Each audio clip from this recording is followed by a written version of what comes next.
Welcome to our video presentation.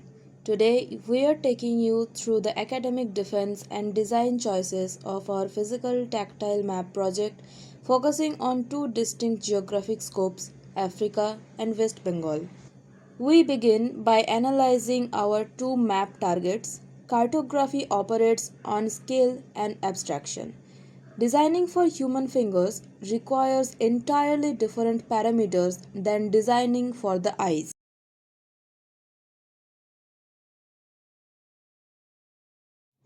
Our maps present a fascinating duality of scale. On one hand, Africa represents macrospatial planning, focusing on broad, sweeping boundaries and massive continental features. On the other hand, West Bengal requires microspatial detail, dealing with high delta complexity and localized precision.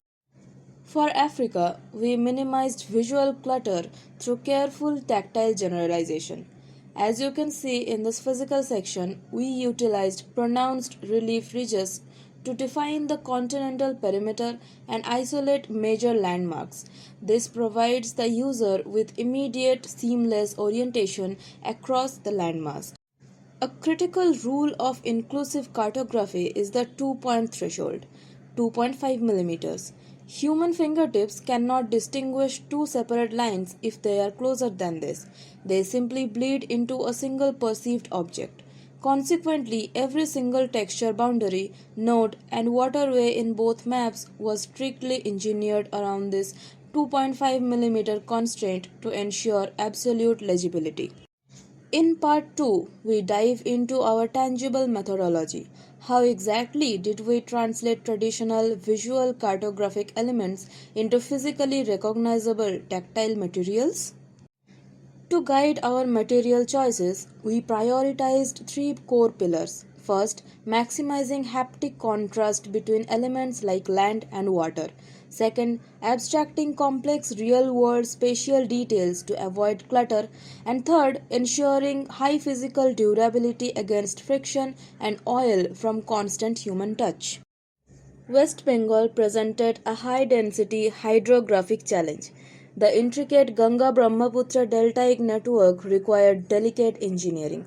We designed thin, fluid, tactile grooves to trace these waterways, giving the user a rich, distinct sensory understanding of how local hydrology shapes the region.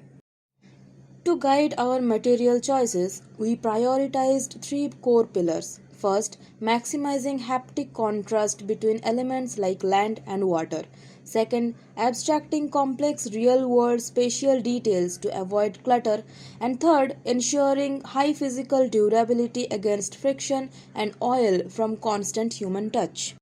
We compared several standard fabrication techniques to find the best approach. While swell paper is highly accessible, it lacks deep texture differentiation. 3D printing yields the highest structural logic and durability, whereas a mixed media collage approach offers unmatched tactile variation at a lower material cost. Thank you for watching our overview. Our maps prove that spatial data can be beautifully universal when designed carefully for human hands.